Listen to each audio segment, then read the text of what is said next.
আসসালামু আলাইকুম। গত পর্বে আমরা ক্যাটাগরি লিস্ট পেজের ডিজাইন কমপ্লিট করেছিলাম। আজকে আমরা ক্যাটাগরি এক পেজের ডিজাইন করব। চলুন শুরু করি। আমরা যেহেতু অ্যাড বাটনে ক্লিক করে অ্যাড মডিউল দেখব বা অ্যাড কম্পোনেন্ট লোড করব, তার জন্য আমাদেরকে প্রথমে রাউটিং করতে হবে। আমরা রাউটগুলো লিখে নেই।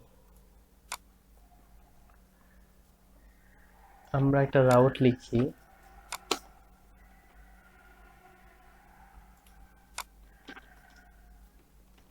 অ্যাড ক্যাটাগরি নামে, এবং কম্পোনেন্ট দিব ক্যাটাগরি অ্যাড। এখন এই কম্পোনেন্টটা আমরা আমাদের রাউট পেজে ইম্পোর্ট করব।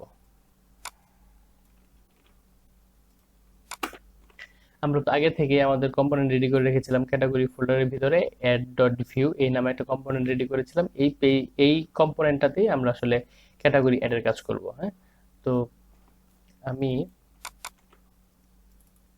এটার নাম দিলাম হলো ক্যাটাগরি অ্যাড, এবং আমাদের কম্পোনেন্ট হলো add dot view.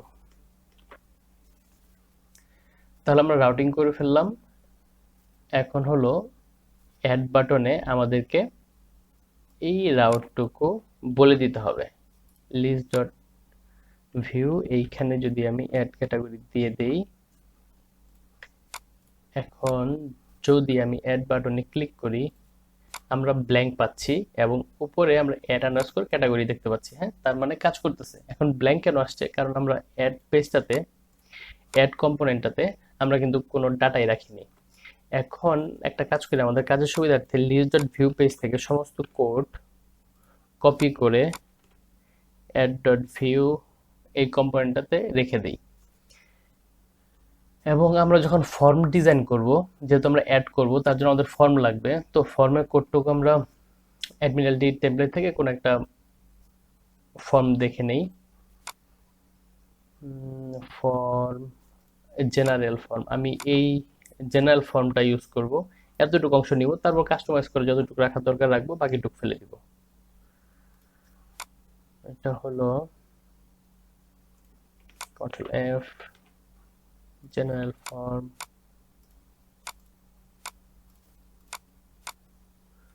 General form, maybe এইটা আমি এইখান থেকে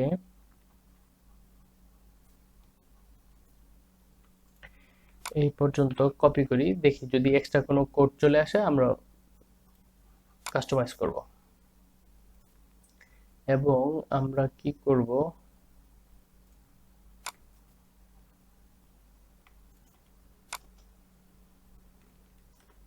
পেস্ট করে দিলাম।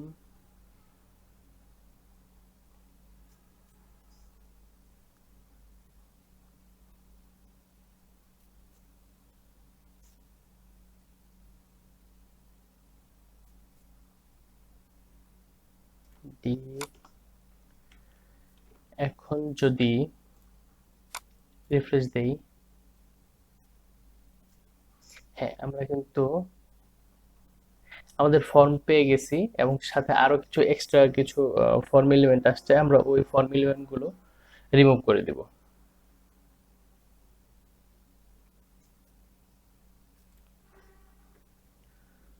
তাহলে কার্ড প্রাইমারি ফর্ম এই পর্যন্ত রাখলেই আমাদের হবে, এগুলো আমাদের দরকার নেই।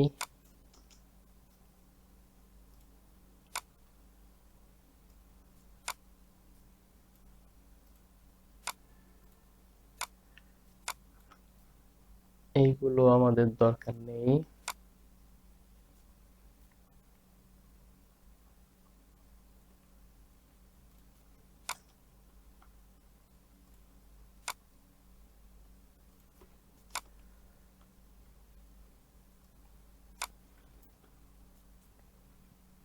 এখন যদি একবার আমাদের পেজটা রিলোড দেই, হ্যাঁ, এখন যেহেতু আমরা ক্যাটাগরি অ্যাড করব, আমাদের জাস্ট একটা মাত্র ইনপুট ফিল্ড লাগবে, যে অ্যাড ক্যাটাগরি, আর কোনো কিছুই লাগবে না। তো বাকি যে ইনপুট ফিল্ড গুলো আছে ওগুলো আমি ফেলে দিচ্ছি।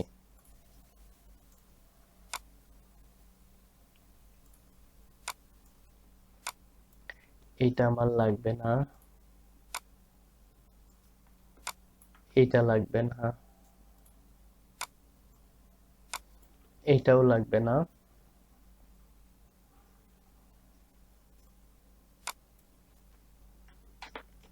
অ্যাড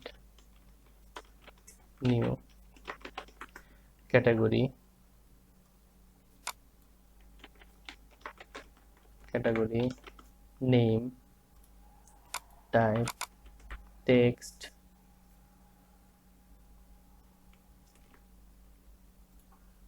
রিলোড দেই।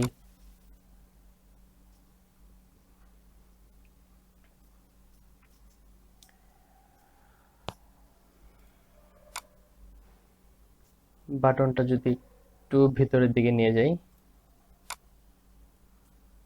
দিয়ে ক্লাস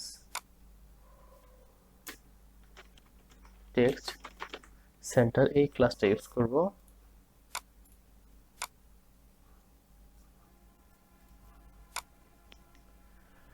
ওকে, আমাদের কিন্তু ক্যাটাগরি অ্যাড পেজের ডিজাইনও কমপ্লিট হয়ে গেছে। এখন একটা কথা হলো যে আমরা যখন ক্যাটাগরি পেজে আসবো তখন তো আমরা ব্যাক করারও একটা অপশন লাগবে। তার জন্য একটা রিসেট বাটন আমরা রেখে দিই।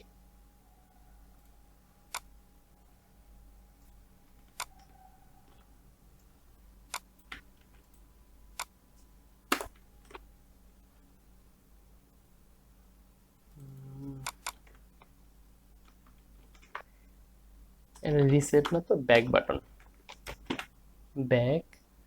প্রাইমারি তো দেওয়া যাবে না, দিতে হবে কি ডেঞ্জার। দেখি তো কি অবস্থা দাঁড়ায়।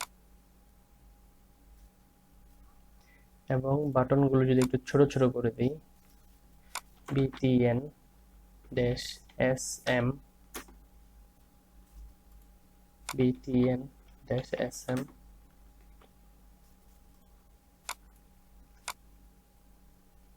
ওকে, দেখতে কিন্তু সুন্দর লাগছে।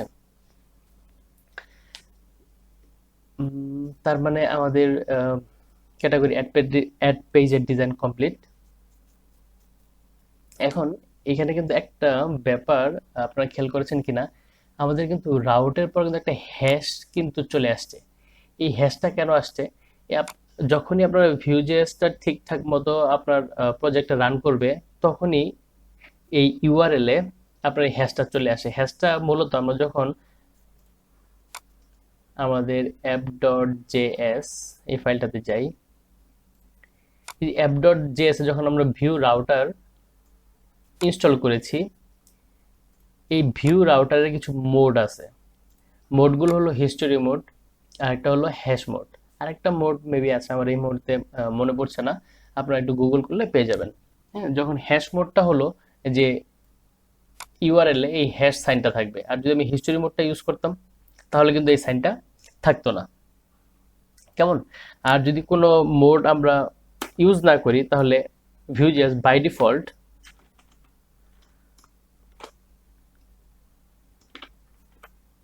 হ্যাশ মোড ইউজ করে, হ্যাশ।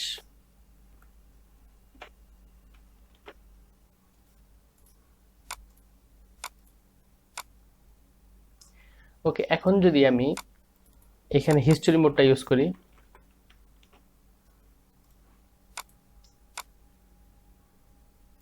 হোম কেটে দিলাম, ম্যানেজ ক্যাটাগরি অ্যাড, দেখুন সবকিছু কাজ করছে, কিন্তু আমার কিন্তু হ্যাশ নেই এখন। হ্যাঁ, হ্যাশ সাইনটা নেই, বাট আমরা অল টাইম হ্যাশ নিয়েই কাজ করব, কারণ হ্যাশের কিছু উপকারিতা আছে যেগুলো আমরা আর যখন আমরা ডাটাবেস থেকে ডাটা নিয়ে আসব, কাজ করব, স্টেট ম্যানেজমেন্টের কাজ করব, তখন এটা ভালোভাবে পরিলক্ষিত হবে। ধন্যবাদ সবাইকে।